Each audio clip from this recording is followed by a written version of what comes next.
Hello everybody, this is Phil and Flo at RedBoxx Studios. This is the first series where we talk about gear, our approach in recording here at RedBoxx Studios. So you are right here with us to experience some of the workflows that we do. So today we got a session open of an upcoming release called The Roots, and Phil was the one who mixed this.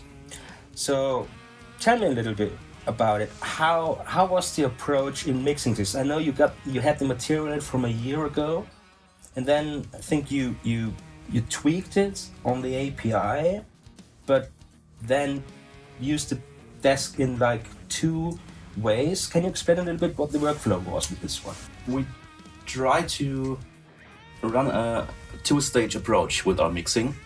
So if we got multi-tracks which we didn't record on the API, we usually send those multi-tracks through the channels, EQ them, make them pretty, and print them back into our Pro Tools system. So we got a new set of multi-track files, which we then going to mix. So basically what you're saying is that you used all the EQs, the 550s, A and Bs, the 560s, and then direct out the signal and reprint it in Pro Tools, and that was the performance. Exactly. Much like a singer or a guitar player, he would lay down his performance and then you got that and worked from there. Exactly. That's the approach to utilize as much of the desk that we possibly can to achieve a certain sonic footprint on our signals, which makes the mixing a lot easier. Makes sense. So I assume that total recall then is not really an issue, because once you have the performance printed,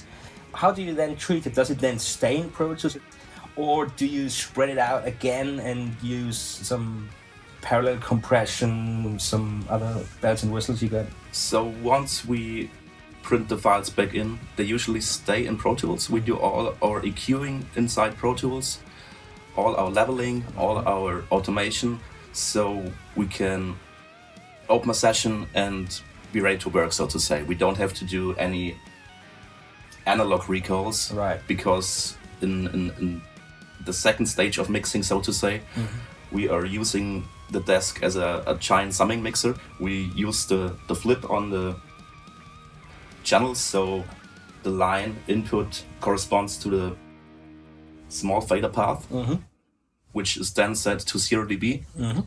So we got no level alteration in the analog domain. Right. So we stay fully recallable in a couple of minutes. Which is brilliant, because sometimes you got session A in the morning, session B in the afternoon, you want to be recallable within a couple of seconds, which we just were when we opened this up from mixing a couple of weeks ago. It took us literally 10 seconds. Exactly. We were with the final touch automation, which represents the phase in Pro Tools. So that is obviously a great surface to control it. Enough talk. Can we have a quick listen to some of the material? Would you like to play us something? Of course. Brilliant.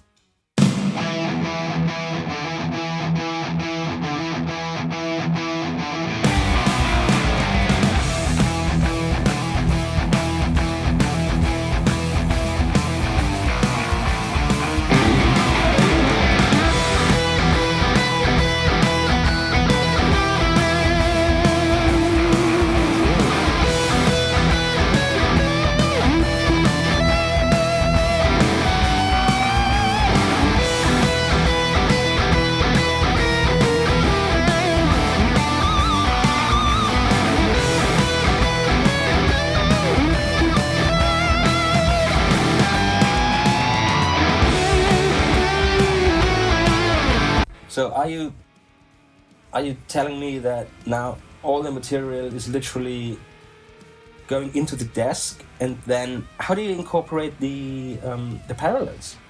Because you're not doing them in a box, you're using real hardware. Yes, of course. We do some analog processing. First of all, let's not forget the PGM insert, which is our mix bus. We get to this in another episode.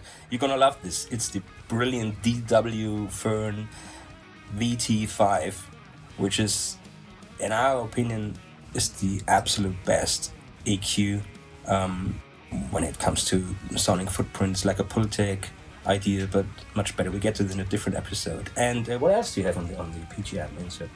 There's also a SL bus compressor. 4000 classics. Yes, Love it. Absolutely. Love it. Does its job, especially on rock material. Yeah. It's pretty cool. Great, fantastic. And then the all the stems go out on the board, and they are kind of summed in here with the 0 dB flip mode approach, which you explained earlier. Exactly. But you also got the 4 parallel compression Exactly. lines. So we incorporated a somewhat sophisticated bus structure in our mixing template, so we can send the individual stems to our parallel processes. Gotcha. Right now we got 4 parallel processes which return on the stereo returns, which then go to the PGM and then back into Pro Tools. Great. What are you using on this one? So the first pair is I've seen a pair of 1176s.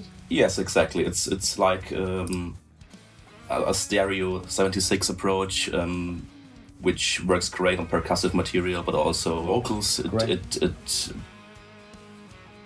adds a lot of harmonic information, so to say. Yeah. Brilliant. Then you got an API 2500. Exactly. Yeah. And then a rear bus. Just to level out the non-percussive material and bring it more forward. And what's the last one? The bus. Is that a compressor, or is that something that incorporates some distortion, some grit, some grittiness, if you will? Yeah. It's a Dangerous 2 bus, which incorporates a lot of harmonic information, which freshens the signal a little bit. Cool, fantastic. Also the 2500 API is killer on drums. It's really cool. Mega. Can you play us some more and switch in and out the inserts, the parallels? Yes, of course. Give people an idea.